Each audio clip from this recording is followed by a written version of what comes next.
रुक्मणी अपने सामने सभी को बैठा हुआ देखकर मुस्कुराने लगी। उसके साइड लाइन पर पुलिस खड़ी हुई थी।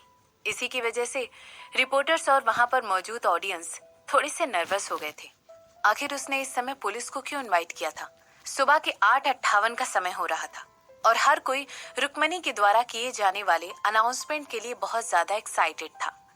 वो सब लोग वहां पर उस अनाउंसमेंट को सुनने के लिए ही आए थे। तुम्हें क्या लगता है वो क्या अनाउंस करने वाली है? भीड़ में से एक आदमी ने कहा। मुझे लगता है शायद उसके पिता के बारे में होगा कि वो इस कंपनी को टेक ओवर कर रहे हैं। मैंने किसी और से सुना है कि मिस्टर राजवंशी ऑलरेडी नए सीईओ बन चुके हैं। मुझे लगता है ये इनके मॉल्स को बचाने की कोशिश है। अब लोग कहने लगे हैं कि ये लोग स्कारलेट सिटी को कॉल करने वाले हैं क्योंकि रुक्मणी इन लोगों से बहुत ही क्रूर तरीके से पेश आती है। मुझे लगता है बात कुछ और है। ऑडियंस में से कुछ लोग आपस में ही डिबेट करने लगे थे। वो इस बारे में बात कर रहे थे कि इस प्रेस कॉन्फ्रेंस के होने का या रख जाने का आखिर क्या कारण हो सकता है। साथ ही साथ वो लोग ये भी बातें कर रहे थे कि अथॉरिटी को स्टैंड बाय पर क्यों रखा गया है। माइक के फीडबैक का शोर पूरे हॉल में गूंजने लगा था। ये एक सिग्नल था कि रुक्मणी अब बोलना शुरू करने वाली है। गुड मॉर्निंग, रुक्मणी ने कहा। इस समय उसकी आवाज में एक अलग ही कड़कपन दिखाई दे रहा था। ऐसा लग रहा था जैसे वो पूरी कोशिश कर रही है कि अपने आंसुओं को रोक सके। उसकी इस आवाज को सुनकर काफी लोगों की आईब्रो उठ गई थी। तो क्या वो रोने वाली थी? मेरा नाम रुक्मणी राजवंशी है। मैं राजवंशी ग्रुप को रिप्रेजेंट करती हूँ और आज मैं इससे पहले कि रुक्मणी अपना सेंटेंस कंप्लीट कर पाती, किसी के आह भरने की आवाज पूरी हॉल में गूंज उठी। पद्मनी ने एक वीडियो ऑनलाइन पोस्ट किया है, वहां पर खड़े हुए एक रिपोर्टर ने कहा। इसके बाद वो आगे कहने लगा, देखो ये वीडियो तो राजवंशी परिवार के बारे में है। जैसे ही रुक्मणी ने उस रिपोर्टर की बात सुनी, उसकी खूबसूरत आंखें एकदम से बड़ी हो गई। वो अपनी बात को कंटिन्यू करने का ट्राई कर ही रही थी कि तभी बहुत सारे लोग जो कि उसके सामने खड़े थे ऑलरेडी अपने फोन पर देखने लगे थे। अपने गले को साफ करते हुए रुक्मणी ने कोशिश की कि वो लोगों की अटेंशन दोबारा अपनी तरफ कर सके, मगर ऐसा लग रहा था जैसे कोई भी उसकी बात नहीं सुन रहा है। आज मैं यहाँ पर आप सब लोगों के सामने इसे गिरफ्तार कर लो, भीड़ में से एक आदमी ने पीछे से चिल्ला कर कहा। इसके बाद वो आगे कहने लगा, ये एक बहुत ही दुष्ट औरत है, इसे गिरफ्तार कर लो। ये सारी बातें सुनकर रुक्मणी का चेहरा एकदम से पीला पड़ गया और जैसे ही उसने लोगों को उसके बारे में अपशब्द बोलते हुए सुना, उसने बहुत कोशिश की कि वो बाहर से बिल्कुल शांत दिखाई दे। इस औरत के माँ बाप ने ही पद्मनी के माँ बाप को मारा है और इसे ये बात पता थी। इस पद में शुरू बुली करती आई थी। हे भगवान, कितनी क्रूर औरत है ये। हर कोई रुक्मणी को जज करते हुए उसकी तरफ गुस्से भरी निगाहों से देख रहा था और उसकी तरफ मुड़कर हर किसी के चेहरे पर बहुत ज्यादा गुस्सा साफ नजर आ रहा था। उन लोगों की तीखी नजरों को देखकर रुक्मणी को बहुत ही अजीब सा लग रहा था, मानो अंदर ही अंदर उसे कुछ खाए जा रहा था। आखिर ये लोग उसे इस तरह जज कैसे कर सकते थे? बंद ही करो ये सब, रुक्मणी ने तुरंत कहा और इसके बाद अपनी आंखें अथॉरिटी की तरफ करते हुए उन्हें मदद करने का इशारा करने लगी। हालांकि अब बहुत देर हो चुकी थी। अचानक एक आदमी भीड़ में से निकलकर सामने आया और उसने रुक्मणी की तरफ कुछ फेंका। पाक! अंडे, टमाटर, ये सब कहां से आया? रुक्मणी ने उस सब चीजों से बचने की बहुत ज्यादा कोशिश की, मगर उसके मूवमेंट्स बहुत ही स्लो थे। अचानक उसके सर पर आकर एक अंडा पड़ा और उसके बाद कुछ और चीजें उसके ऊपर पड़ने लगी। उसे ऐसा फील हो रहा था जैसे किसी तरह का कोई ठंडा लिक्विड उसके सर से होते हुए नीचे गिर रहा था और तभी उसने रियलाइज किया कि किसी ने उसकी तरफ एक आइसक्रीम का कोन फेंका था। आखिर ये सिचुएशन क्या हो गई थी? यहाँ तक कि वहां पर खड़ी हुई अथॉरिटीज को भी समझ में नहीं आ रहा था कि ये सब क्या हो रहा है। वो लोग वहां पर बिल्कुल किसी स्टैचू की तरह खड़े हो गए थे। उन्होंने तुरंत उन लोगों को पकड़ने की कोशिश की जो पद्मनी की तरफ ये सब कुछ फेंक रहे थे, मगर अथॉरिटीज को चकमा देकर वो लोग कब के फरार हो चुके थे। खूनी, एक और आदमी ने भीड़ में से चिल्लाते हुए अपोजिट डायरेक्शन में भागना शुरू कर दिया। उस सीन में भरपूर आपाधापी मच चुकी थी।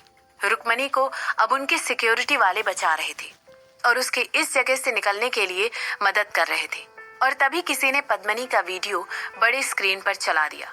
एक बार की बात है जब हरियाणा में एक फैमिली रहा करती थी। वो आखिरी शब्द थे जो रुक्मणी ने सिक्योरिटी के टेक ओवर करने के पहले सुने थे और इसके बाद वो उस जगह के बैक डोर से निकलकर चली गई थी। वो ये जानने के लिए बहुत ज्यादा उत्सुक थी कि आखिर पद्मिनी ने क्या स्टेटमेंट सबके सामने बोला था, मगर इस समय उसकी सेफ्टी ज्यादा इंपॉर्टेंट थी। मुझे अपना टैबलेट दो, ऐसा कहते हुए वो कार के अंदर घुस गई। उसने एक बार भी खुद को क्लीन करने के बारे में नहीं सोचा और अपने सेक्रेटरी के साथ उसका टैबलेट छीन लिया।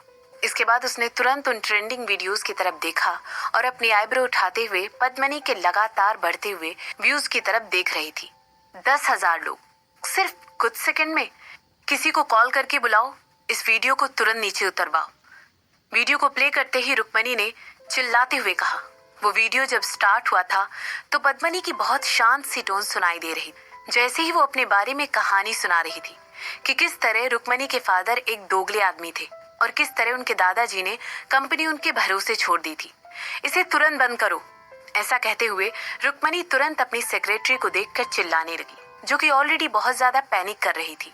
इसके बाद वो आगे कहने लगी, इसे तुरंत अभी के अभी बंद करो। CEO मिस राजवंशी, जिस सोशल मीडिया प्लेटफॉर्म से मैंने अभी अभी बात की है, उन्होंने मुझसे कहा है कि वो इसके बारे में कुछ भी नहीं कर सकते। रुक्मणी को सेक्रेटरी ने जवाब देते हुए कहा। ये पहली बार था जब उसने रुक्मणी को इस तरह एक्टिंग करते हुए देखा था। वो पूरी तरह से डर चुकी थी। सब के सब बेकार हो, मुझे मेरे पिता के पास लेकर चलो, मैं उनसे मिलना चाहती हूँ।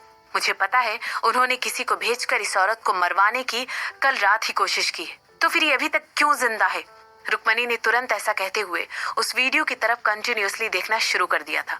इस पॉइंट पर पद्मिनी रोना स्टार्ट कर चुकी थी, जब वो इस बारे में बात कर रही थी कि किस तरह रुक्मणी ने उसे बर्बाद कर दिया था, जबकि वह छोटी सी बच्ची थी। रुक्मणी पद्मिनी को इस तरह देखकर गुस्से में अपने दांत पीस रही थी और उस वीडियो को देखना उसने जारी रखा हुआ था। इस तरह सच का बाहर आ जाना बिल्कुल भी ठीक नहीं हुआ था। अब उसका क्या होने वाला था?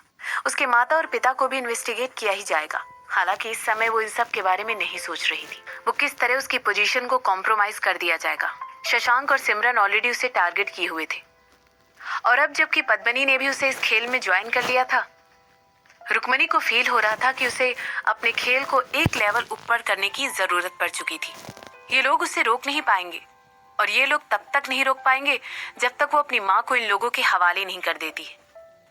उसे किसी भी तरह अपनी माँ को ढूंढना ही था और उसे पर्सनली सिमरन को सौंपना था। इस समय ग्रुप में सिर्फ और सिर्फ एक चीज के बारे में सोच पा रही थी और वो खुद को बचाना। उसके लिए वो एक ऐसी औरत थी जिसे सिर्फ और सिर्फ इन सब चीजों में अपने माँ बाप की गलतियों की वजह से घसीटा जा रहा था। वो इस तरह सफर करना बिल्कुल भी डिजर्व नहीं करती थी। CEO रुक्मणी, किसी ने आपके पर्सनल नंबर पर कॉल किया है? रुक्मणी की सेक्रेटरी ने बहुत ही धीरे से कहा। इसके बाद वो आगे कहने लगी, ये मैडम का कॉल है।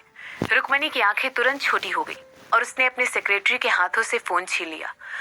वो अपने ही ख्यालों में इतनी ज्यादा खुश हुई थी कि उसने नोटिस ही नहीं किया कि उसका फोन बार बार बज रहा था। ये मैं हूँ, रुक्मणी ने बिना किसी एक्सप्रेशन के साथ कहा। जान की ही वजह थी जिसकी वजह से वो इस समय सफर कर रही थी। ऐसा कोई तरीका नहीं था जिसकी वजह से वो इस औरत को अपनी जिंदगी से इतनी आसानी से जाने देती, और खासकर तब जबकि उसने रुक्मणी के लिए इतनी सारी मुसीबतें खड़ी कर दी थी और इसे इस पूरे प्रोसेस में अपनी रेपुटेशन होने की कगार पर खड़ा कर दिया था।